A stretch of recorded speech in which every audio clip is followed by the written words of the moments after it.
So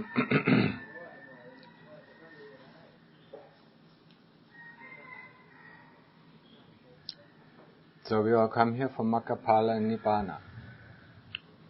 Magga is the path, or the path moment. Phala is the fruit. And Nibbana is Nibbana. Nibbana, translated, means extinction. Extinction of avijja, and with that extinction of existence.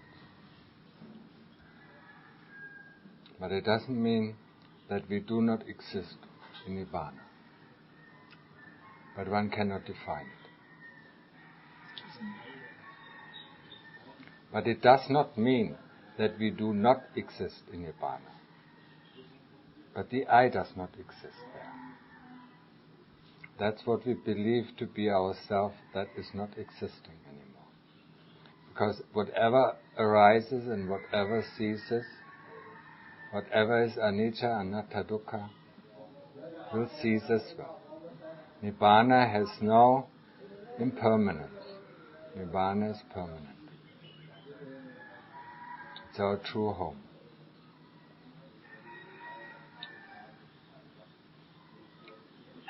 We're just going through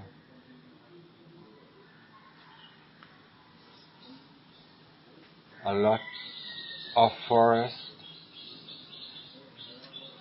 and in the forest we think that is what is life. When we come back to our home, where there are no dangers, where there are no troubles, where there is just peacefulness and happiness. Paramang Sukhang, the Lord Buddha says, Paramang Sukhang, the ultimate happiness. That's where we truly belong. But Magga, Phala, Nibbana also means the path to the deliverance, the path to vimutti, the path to freedom. Everybody wants freedom. In our lives, we fight for freedom. First, we fight for freedom from our parents, from the influence of our parents. Then we fight for our own freedom, and maybe then we go to fight for the freedom of our country. And we are ready to give up our lives for that. But when it comes to the spiritual path, the moment, the first little pain comes in, then we doubt that this is the way to freedom. Then we think there must be an easier way. When it comes to the freedom of the khandhas, there is no easy way. When it comes to the freedom of the body or ourselves that we fight for, then we don't mind pain, little pain, we don't even mind death. And that is the death of the body. When it comes to the fight against our own tyrant, who has all the power over us, who directs us to do this or directs us to do that, who says we like this and who says we don't like that, who says we have to do this or who says we have to do that, then we don't mind. We give him always right, because he is the real power. He is our real parent. He is our real father who tells us just how to behave and what to like and how not to behave and what not to like. So if you really want to experience freedom, if you really want to experience the freedom of the heart or the freedom of the mind, then we have to overthrow this tyrant. This tyrant is nothing else than avijja. Avijja means delusion. Avijja means not knowing. Avijja means not knowing correctly in line with the truth. Falsely knowing, wrongly knowing, whatever.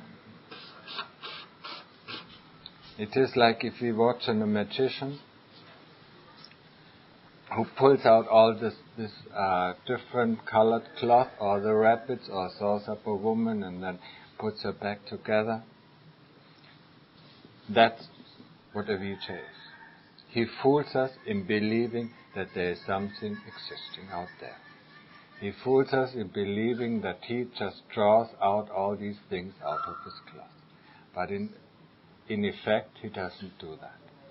If the moment we go beyond the stage or behind the stage, then we see how he does it. He just tricks us by keeping our attention onto something else while he does his trick. And that's the same thing with avijja. Avijja keeps our mindfulness from the most important thing, and that's how all these things can arise. If our mindfulness is just there, where we put it, then there's nothing that can arise. There's just the things we see in line with the true nature. So mindfulness is the important thing. Mindfulness is the key to unlock the path, the Magga, Phala and Nibbana. So the path to freedom, the path to deliverance, is the Eightfold Path, or the path of the three columns of Sila, Samadhi and Panya. Sila is morality. Without morality, without the 5 precepts, we won't get anywhere. The 5 precepts are, in short, not harming any living being, not taking what is not given, not to lie or use harsh or abusive speech, not to indulge into sexual misconduct, nor alcohol and drugs. The 5 precepts are therefore our protection to not fall down into the lower realms of existence. So, this is Sila. Samadhi is the ability to concentrate. Samadhi is the skill that we have to develop to be mindful, and Samadhi is also the skill to rest our mind, to bring it completely to calm. Our mind normally is like the mind of a monkey. It jumps here and jumps there, it goes here and goes there, never resting itself. Always wanting this, wanting that, not wanting this and not wanting that. So that is the training of Samadhi, to calm down the monkey mind. And the way of investigation is the way of investigation, the 5 khandhas. The Lord Buddha says that the whole universe exists in the 6-foot-long body. That means in these 5 khandhas. The 5 khandhas is, one khandha is the body. Another khandha means groups. Another khandha is Vedana, is feeling. Another group is memory and association and recognition. Another group is thinking, ideas. And the last group is consciousness. That is the thing that we can experience. And these 5 groups are the groups that we have to investigate. We have to investigate them in line with the truth. If we do that, if we do this 3-fold work of Sila, Samadhi and Panya, there will be no doubt that sooner or later we will reach to Magga, Phala and Nibbana, to the path, to the fruit and to Nibbana.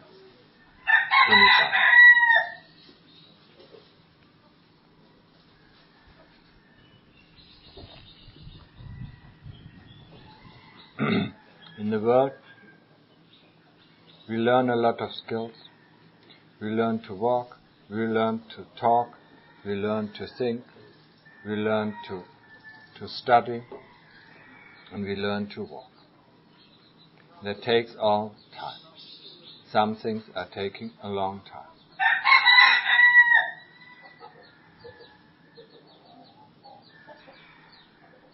Some things take less time.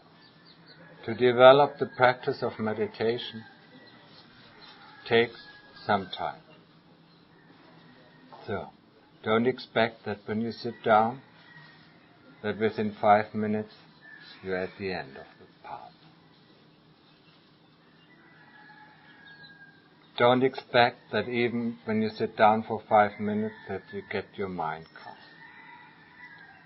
Of course, if you have a lot of practice, if you have practiced samadhi for a long time, then it can happen, or then it will happen, that within 3 breathing in and breathing out, you're completely calm. But until that time, it's like until the time that you can walk, when you learn to walk from the first getting up to the final walking, it takes years. And we remember how often we hurt ourselves, how often we fell down or fell over, hit our head or injured this or injured that. It didn't bother us.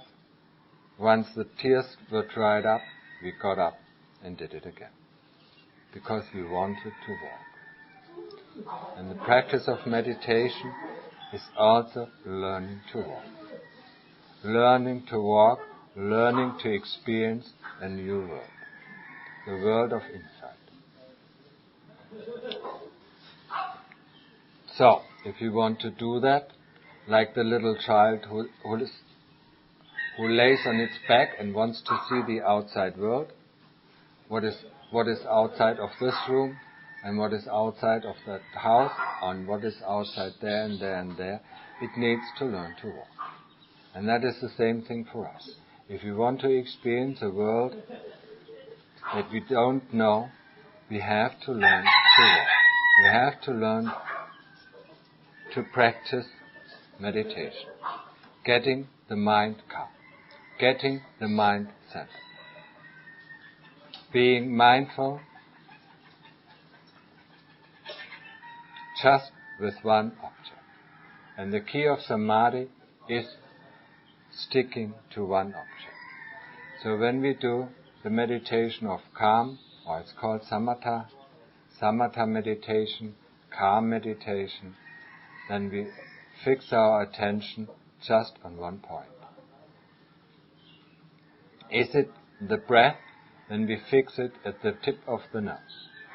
And that's where the point of concentration is and will remain.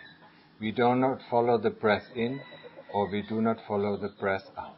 We just stick our mindfulness on that point, on the tip of the nose, and be aware when the breath is coming in, and be aware when the breath is going out. That is all what is necessary. And we just stay there, noticing or observing how the breath is coming in and how the breath is going out, when the breath is coming in and when the breath is coming in, how the quality of the breath is.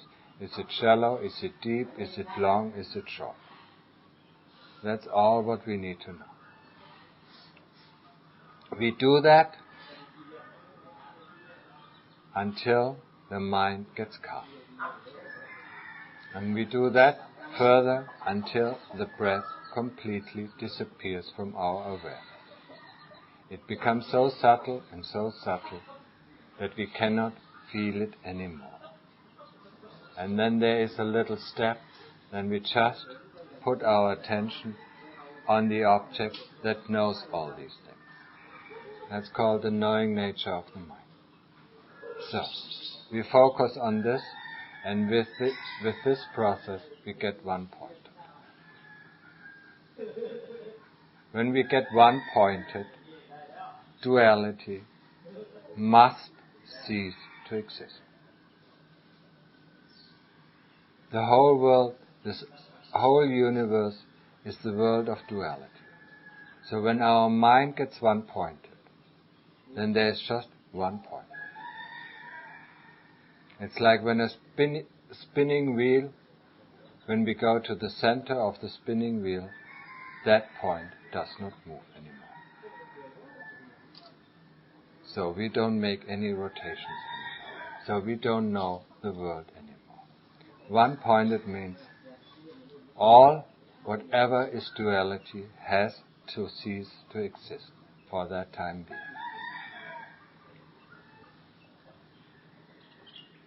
That means, in our experience, first the senses of the body will disappear. The body will cease to exist. And then the world outside of us will cease to exist until there is nothing left than knowing. The knowing nature of the mind. And that's where we have to go. That's where we have to go if we really want to experience a wonder. Because that is the wonder of the Chitta. It's like a preview of Nibbana, or as Tanaja Mahabua puts it, it's the Nibbana of the little man. That means everybody who puts his interest or puts his attention onto can do it. There's no doubt that we cannot do it. But it takes a bit of effort. It takes a bit of determination to be able to calm the mind so down that it becomes centered, that it becomes one-pointed. Now there's another way how we can reach this one-pointedness, or there are actually the 40 kamatanas, 40 objects of investigation, but most of the time I just mentioned two. That's the Buddha, it's a repetition of the word Buddha, Dhamma or Sangha. The mental repetition. Just repeating it and repeating it and repeating until we cannot even think this word Buddha anymore. We do the same thing, we observe the quality of the Buddha that will change during the time. Will change during the time of observation. Until the Buddha becomes so fixed in our mind that we cannot even think that word Buddha anymore. And then we turn into one-pointedness. Just the same way. We can do it both ways. We can do it with the word Dhamma, the same thing, or with the word Sangha, or the same thing. It's all a crutch that we use to get or to follow, as it's said sometimes, to follow the tracks of the ox. As long as we follow the tracks of the ox, and that means the tracks is either the breath or the Buddha, when we see the ox coming up, we just jump on it and ride it. And that is called one-pointedness. But in the process of getting there, in getting the mind calm, we have always the moment we see that the mind goes out, goes for a stroll, or thinks about this, or thinks about that, we quickly have to pull it back and put it back on the point of attention. The point of attention either being at the breath or at the tip of the nose, or being at the word Buddha or Dhamma or Sangha. That's all what we need to do. It's a very, very easy job. We don't need to understand a lot, we just have to do it. And that's where all our effort goes. The effort doesn't go into pushing the word Buddha or pushing the breath or making the breath calm. That's wrong. That just will create some not so pleasant side effects. We just pull the mind back. The moment we see it's going out, just have that patience of always pulling the mind back and put it back into its proper place. It's like when we have to watch over a little child that always wants to crawl or run away, we always put it back into its cage, or wherever it used to be, or wherever it should be. And that's the same thing with our mind. The little child is the mind that wants to go out for the stroll. So we just catch it in time. We don't want to run and looking for it. We just catch it in time and put it back. And that's the same thing with the mind. We just catch it the moment it goes out and then put it back. And then put it back and then put it back. And that's where we need all our effort and determination and patience. That's all what's necessary. So, if you do it for 3 days, you should be able to get down. At least get down to the calmness and peacefulness and happiness of the mind. That is not yet one-pointed, but is calm enough that it experiences its own happiness. Because the nature of the heart has its own happiness. The own happiness of the nature of the heart surpasses all the happiness that we can find in the world.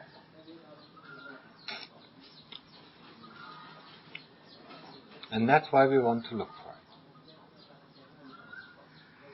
When we go out in the world, are looking for this or looking for that, doing this or doing that, thinking this and thinking that, speaking this and speaking that, we always look for some sort of happiness or pleasure or excitement or whatever.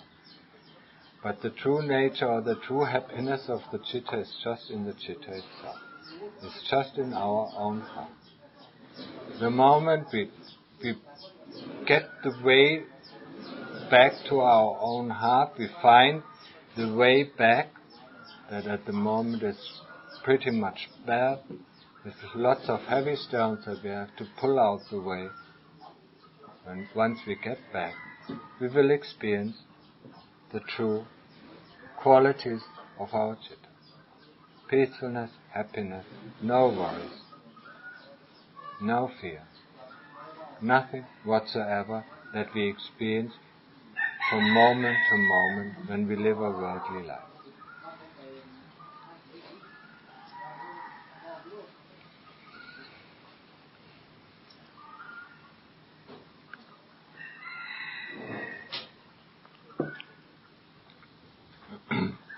So, this is the level, or this is the column of samadhi.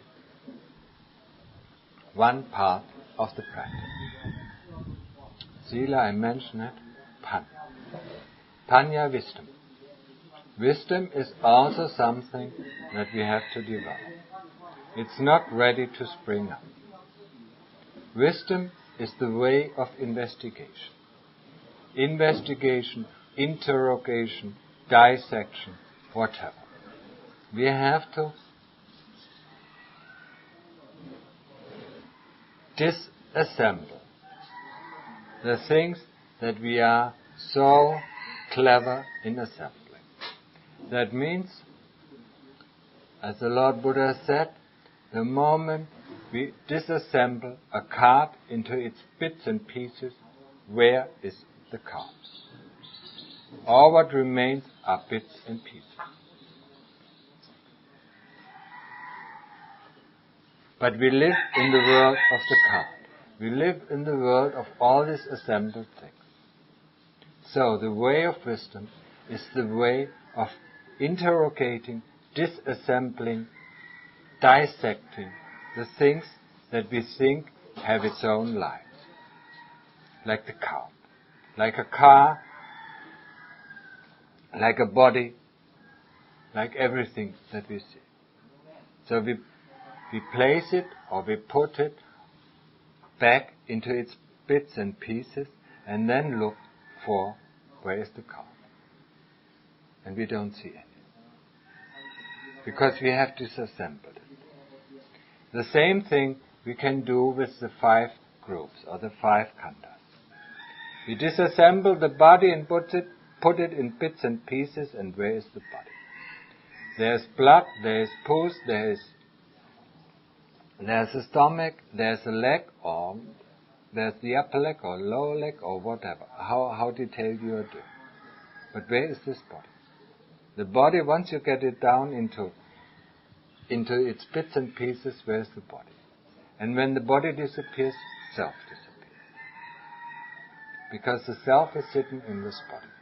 And that's why we do this practice. We want to get the notion where has this self been hidden in this body. And we will not find it. How often we will do it, we will not find. We will not find in these bits and pieces that we call organs or parts of the body or fluids of the body or whatever, we will not find any part, any kind of self. And that is the way. That is the way of developing wisdom. We have to interrogate it, we have to dissect it and look for it until the heart will understand. So actually the training of wisdom is the training of the heart. We have to train the heart. We have to train the chitta, so that the chitta will see and the chitta will understand. Understand that these are parts of the body, but there is not a body. The body is just the assembled thing.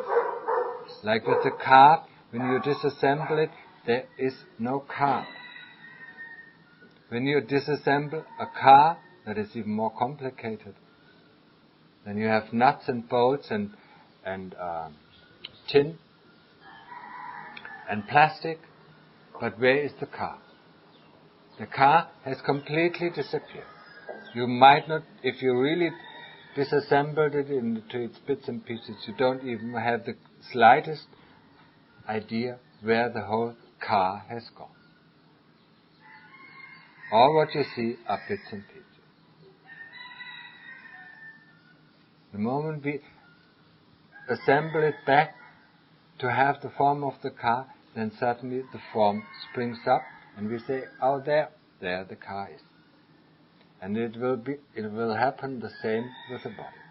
The moment we assemble all these bits and pieces that are laid out in front of our inner eyes, because we do this kind of work when we close our eyes, to see it in front of our inner eyes, then suddenly the body springs back into life.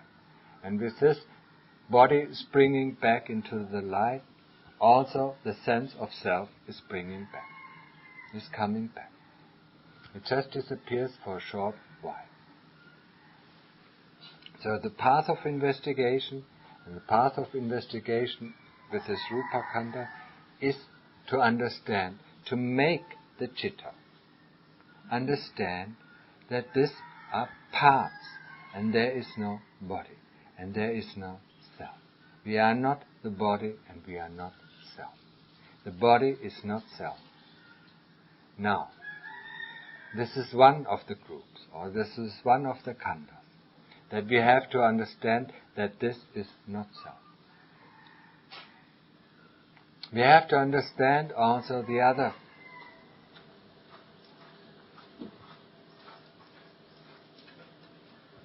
fundamental characteristics. There are three fundamental characteristics that we use when we do our investigation. These are anicca, that things arises and cease. The body has been born, and the body will die. The body will get sick, and so on, and so on. And it changes all the time.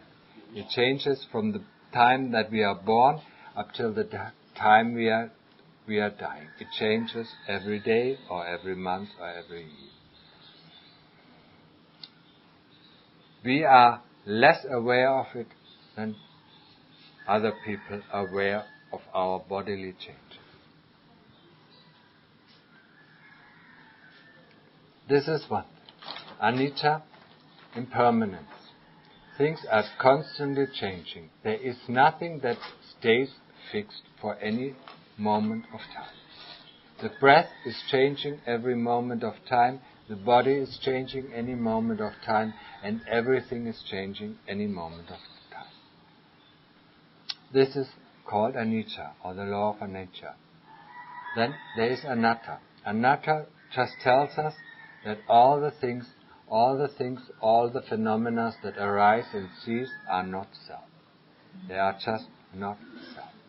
They don't belong to us. That is not myself. And that is not me. Because whatever arises and ceases, how can it be me? I don't even have control over this arising and ceasing. So how can I be the owner? the owner has to have some sort of control over the things that he thinks that are belonging to him. Doesn't he? Normally we think so. When we look in our worldly life, we certainly do think so. We can do with our own things whatever we like to do. But with the body, we can do it, we can set it to work, we can do this or that, but we cannot change its nature. We cannot change that it is born, we cannot change that it's going to die, and we certainly cannot change it that it's going to get sick. Or that it's not healthy, or unhealthy, or weak, or strong. So this is one of the groups that we have to investigate in this way. The other groups are the groups of feeling and memory, association, thinking, ideas, and consciousness. They all are anicca, anatta, and dukkha. Dukkha means discontent, means restlessness, suffering, pain, whatever. And that arises because of our notion of self. Because of our notion of self, because of our longing for these impermanent things. We latch onto feelings, we latch onto this body, we latch onto memory, and we latch onto thinking, and we latch onto consciousness and call it ourselves. And so when these things disappear or when they change, we get sad or we get disappointed or we are in pain. The tanha, the longing for these things to be part of ourselves or to be ourselves, is that what brings us dukkha. So in order to find the freedom from dukkha, to find vimutti, the absolute freedom, that in order to find that, we have to understand the true nature of the five khandhas. Without understanding them, we will not be able to let them go. And we investigate the five khandhas or the five groups just the same way or in a similar way that I have explained with the body. So we raise our mindfulness, we place our mind into calm, we rest our mind. When our mind is rested, we are going to do that kind of investigation.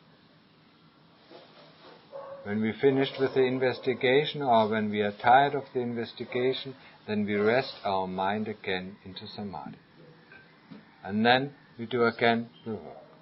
Just like the work of ordinary worldly people. They go to work, when they are tired, they go back home, relax and sleep, and then the next day they go to work. And they do that for 30, 40, 50 years. Every day in, day out.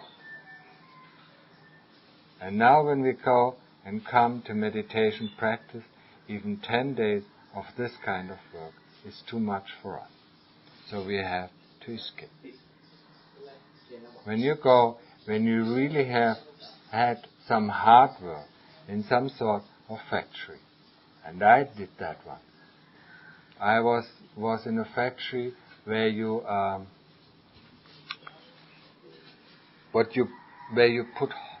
pour hot iron into certain facets.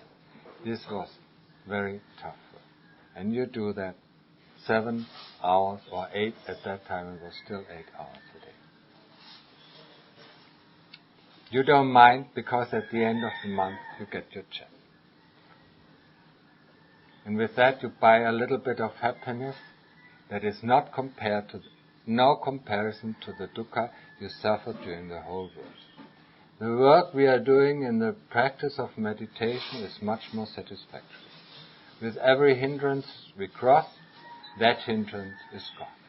Then there is more place. With every stone that we take away from our heart gets lighter and happier.